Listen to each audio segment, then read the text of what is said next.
गुरुदेव GS teaching centre में आप लोगों का स्वागत है। आज सोमवार है। जैसा सोमवार को जानते हैं, करंट अफेयर और बिहार स्पेशल का क्लास चलती है सप्ताह में एक दिन। तो उस बिहार स्पेशल और स्पेशल क्लास में जो ये चलता है, उसमें जो ये टॉपिक है बहुत ही अच्छा टॉपिक है। परिसीमन आयोग का अच्छा टॉपिक है। उस टॉपिक के बारे में गौर से देखिए। एक चीज़ और बता दें, गुरुदेव जीएस टीचिंग सेंटर जयनगर कमला रोड के विद्यानगर में चलती है। और आप लोगों को बता दें कि विद्यानगर कमला रोड जयनगर में जो चलती है, यहाँ पर बिहार पुलिस, बिहार दरोगा, बिहार एसएससी, रेलवे, यहाँ तक कि अभी जो TRE 4 जो टीचर वाला वैकेंसी आने वाला है, अब इसमें मेंस जोड़ दिया गया है। और मेंस के जोड़ने से ये जो जीएस का जो है वेटेज बढ़ेगा। इसलिए आप लोग आना न भूले और अपना तैयारी को मुकाम तक पहुंचाए। तो आज जो ये टॉपिक है करंट अफेयर में परिसीमन क्यों महत्वपूर्ण है, इसके बारे में देखिए। लोकतांत्रिक व्यवस्था में एक व्यक्ति एक वोट एक मूल्य सुनिश्चित करने के लिए परिसीमन जरूरी है। परिसीमन इसीलिए किया जाता है क्योंकि एक व्यक्ति एक वोट एक मूल्य सुनिश्चित करने के लिए किया जाता है। चाहे अमीर हो, चाहे धनिक हो, चाहे जो भी हो, अमीर हो, गरीब हो, कोई भी व्यक्ति हो, आम पब्लिक, सबका एक मत है। तो वही कह रहा है, एक व्यक्ति एक वोट एक मूल्य सुनिश्चित किया जाता है परिसीमन के तहत। अगला पॉइंट है जनसंख्या परिवर्तन, शहरीकरण, पलायन जैसे कारकों के अनुसार निर्वाचन क्षेत्रों की सीमाएं बदलनी आवश्यक है ना। परिसीमन प्रत्येक जनगणना के बाद परिसीमन किया जाता है। अभी हम लोग का जनगणना का कार्य चल रहा है, 2027 में परिसीमन होगा। उसके बाद फिर निर्वाचन क्षेत्र का बदलेगा। जैसे अभी जयनगर है, जयनगर में नया जनगणना के बाद जो परिसीमन होगा, तो ज्यादा उम्मीद है कि जयनगर से लोकसभा क्षेत्र और जयनगर से विधानसभा का क्षेत्र अपना हो, ऐसा उम्मीद है। उसी तरह जनसंख्या परिवर्तन, शहरीकरण एवं पलायन जैसे कारकों के अनुसार निर्वाचन क्षेत्रों की सीमाएं बदलनी आवश्यक है। अगला पॉइंट है जनसंख्या नीति और फ्रीज नीति। फ्रीज नीति का मतलब होता है कि एक फिक्स समय तक, एक स्थिति तक बरकरार रखा जाता है। जैसे अभी विधानसभा लोकसभा का सीट 2026 तक फिक्स, इसीलिए इसे कहते हैं फ्रीज नीति। तो जनसंख्या नीति एवं फ्रीज नीति 2026 तक के कारण प्रतिनिधित्व असंतुलित हो सकता है। इसीलिए जनगणना और जनगणना के बाद परिसीमन जरूरी है। अगला पॉइंट है राजनीतिक दल अक्सर अपने हित के अनुसार परिसीमन चाहते हैं। ये भी बात सही है, जो जिस राजनीतिक दल का सरकार रहती है वह अपने अनुसार, अपने हित के अनुसार परिसीमन चाहता है। अगला पॉइंट है उत्तर दक्षिण असंतुलन।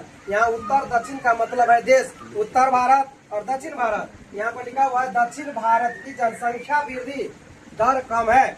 दक्षिण भारत की जनसंख्या वृद्धि कम है, जबकि उत्तर भारत में जनसंख्या वृद्धि दर अधिक है। यहाँ पर स्पष्ट कर दे, उत्तर भारत और दक्षिण भारत। दक्षिण भारत शिक्षित है और वहाँ पर जनसंख्या दर कम है, वकर अपेक्षा उत्तर भारत में जनसंख्या दर ज्यादा है। और परिसीमन स्पष्ट कर रहा है भारतीय संविधान के अनुसार परिसीमन की जनसंख्या के आधार पर परिसीमन का मतलब निर्वाचन क्षेत्र का गठन किया जाएगा। तो जनसंख्या जिसकी जितनी रहेगी उतना निर्वाचन क्षेत्र होगा, चाहे लोकसभा हो चाहे विधानसभा हो। यह स्पष्ट कर रहा है ये चीज। अगला पॉइंट है 2026 के बाद जब सीटें बढ़ेंगी तो दक्षिण भारत को प्रतिनिधित्व में हानि हो सकती है। ये परिसीमन के अनुसार स्पष्ट रूप से समझिए, इससे हानि हो सकती है उत्तर दक्षिण भारत में। लेकिन फिर आगे पॉइंट देखिए क्या कर रहा है, जन सीटों की संख्या बढ़ाना, दक्षिण और उत्तर भारत दोनों राज्यों का प्रतिनिधित्व अनुपातिक तरीके से बढ़ाया जा सकता है। दोनों तरफ अनुपातिक तरीके से बढ़ाया जाता। अगला है दोहरी मानक प्रणाली, केवल जनसंख्या के बजाय विकास, क्षेत्रीय संतुलन एवं शासन दक्षता को भी आधार बनाया जाए। अभी ओनली परिसीमन में जनसंख्या को आधार बनाया जाता है, लेकिन सुधार करना हो, आगे इसमें हो, तो जनसंख्या के साथ साथ विकास, क्षेत्रीय संतुलन और शासन दक्षता को भी आधार बनाया जाना चाहिए, जिससे स्पष्ट रूप से क्षेत्रीय निर्वाचन संख्या निश्चित हो सके, है ना। अगला है आम सहमति, मतलब सबकी राय हो, सबकी सहमति हो। इस जटिल मुद्दे पर केंद्रीय यानी भारत सरकार और राज्य सरकारों के बीच संवाद और सहमति होना जरूरी है, आवश्यक है। संवाद, बातचीत करके, आपसी बैठ करके सामंजस्य किया जाए। अगला है निरंतर परिसीमन। निरंतर का मतलब होता है हमेशा, हमेशा परिसीमन मतलब प्रत्येक जनगणना के बाद परिसीमन होना चाहिए ताकि प्रतिनिधित्व में असमानता न बढ़े। प्रत्येक जनगणना के बाद परिसीमन होना चाहिए ताकि प्रतिनिधित्व में असमानता न बढ़े, ऐसा ये पॉइंट है। इसलिए अगला पॉइंट है, और इस परिसीमन का जो निष्कर्ष है, ये देखिए परिसीमन का निष्कर्ष कर रहा है कि परिसीमन भारतीय लोकतंत्र का संवेदनशील और जटिल मुद्दा है, पहलू है। परिसीमन भारतीय लोकतंत्र का संवेदनशील और जटिल मुद्दा है, पहलू है। इसका उद्देश्य है कि हर नागरिक का मत समान मूल्य रखे, कोई भी हो, चाहे अमीर हो चाहे गरीब हो, पढ़ा लिखा हो चाहे अनपढ़ हो, कोई भी हो, आम पब्लिक भारत का नागरिक हो।